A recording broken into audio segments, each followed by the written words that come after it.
ரிஷபம் ராசி அன்பர்களே, சனிப்பெயர்ச்சி பலன்கள். திருக்கணித பஞ்சாங்கம்.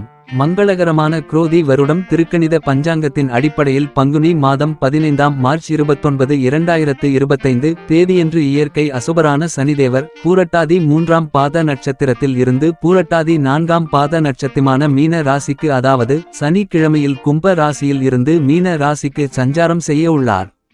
தன்னலம் கருதாது மற்றவர்களுக்கு உதவும் மனப்பான்மை கொண்ட ரிஷப ராசி அன்பர்களே, நவகிரகத்தில் அவரவர் கர்மவினைக்கு ஏற்ப தன் சுப மற்றும் அசுப பலன்களை அளிக்கக்கூடியவரான சனிதேவர் தான் நின்ற ராசியில் இருந்து 3ஆம் பார்வையாக ரிஷப ராசியையும், 7ஆம் பார்வையாக கன்னி ராசியையும், 10ஆம் பார்வையாக தனுசு ராசியும் பார்க்க இருக்கின்றார். ரிஷப ராசிக்கு 10ஆம் இடத்தில் இருந்து வந்த சனி பகவான் பெயர்ச்சி அடைந்து 11ஆம் இடமான லாப ஸ்தானத்திற்கு பெயர்ச்சி அடைகின்றார்.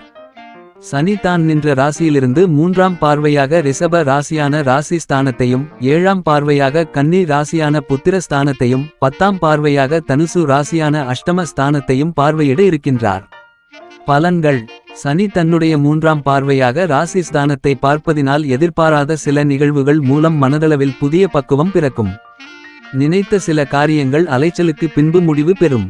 நிலைத்தன்மை குறித்த எண்ணங்களும் அதற்கான முயற்சிகளும் அதிகரிக்கும். பழைய நிகழ்வுகளால் மனதில் சஞ்சலங்கள் அதிகரிக்கும். மனம் விட்டு பேசுவதன் மூலம் மனதில் அமைதி பிறக்கும்.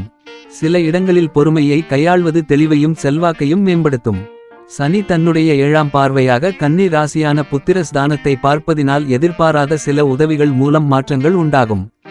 பூர்வீக சொத்துக்கள் விஷயங்களில் பொறுமையுடன் செயல்படவும். ரசனை தன்மையில் சில மாற்றங்கள் ஏற்படும். இணைய வர்த்தக முதலீடுகளில் சிந்தித்து செயல்படவும். குலதெய்வ வழிபாடுகளில் தாமதம் ஏற்படலாம். கலைத்துறைகளில் உடல் உழைப்புகள் அதிகரிக்கும்.